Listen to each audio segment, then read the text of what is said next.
যারা শরীরের কোনো সমস্যা নাই এটা নিয়েও যারা বসে আছে ইবাদত বন্দিগি, মানে ব্যক্তিগত ইবাদত বন্দিগি আর সংসার এরা নেই যারা চুপচাপ আছে, এরা কোনো সময় ইসলামকে বিজয় করার আন্দোলন যারা শুরু করছে তাদের সমান কোনোদিনই হতে, তা যদি তাহাজ্জুদ পড়ুক না হয় সারা বছর রোজা করুক,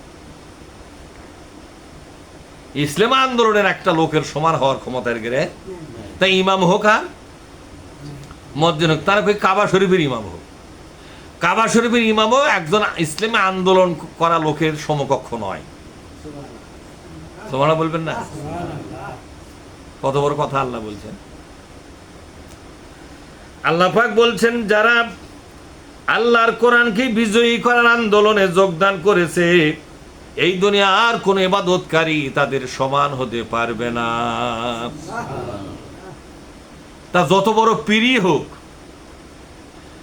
একটা পীরের যদি লক্ষ কোটি মুরিদও থাকে, যত জবরদস্ত পীর হোক, ইসলামী আন্দোলন না করা পর্যন্ত ওই পীরই একজন ইসলামী আন্দোলন করা একটা ভ্যানালার সমতুল্য নয়।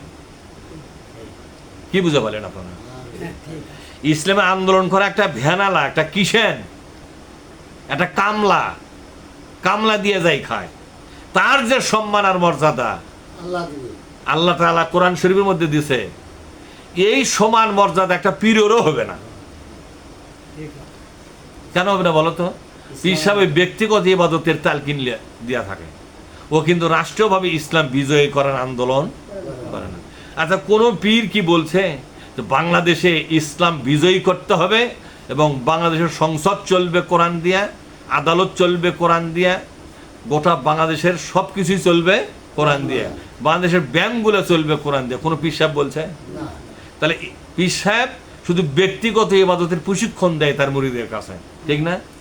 রাষ্ট্রীয়ভাবে ইসলাম বিজয় করার কোনো কর্মসূচি নেই।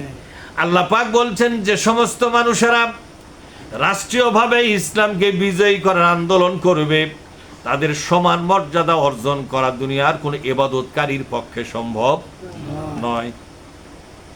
তাহলে আপনারা যারা ইসলাম আন্দোলন করতেছেন আপনাদের মর্যাদা কতখানি সেটাকে কোরআন থেকে জানে নেবেন না? কতখানি মর্যাদা আপনাদের, নিজেদের মর্যাদা কি পরিমাণ আল্লাহ দিয়েছে এটা যদি না জানেন তাহলে তো ইসলাম আন্দোলন করে মজা পাবেন না। ও দেখবেন যে ওই ভারত থেকে বিরাট এক বক্তা এসে গেল, তার পেছনে মানুষদের পায়ের তলে বসে আছে ইনকা অবস্থায়।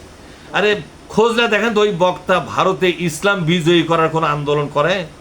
যদি না করে তো বাংলাদেশে কোরআন বিজয়ের আন্দোলন যারা করে, জেহাদ যারা করে, সেই জেহাদকারীদের একটা গরিবের সাথেও তারা সমতুল্য হবে না।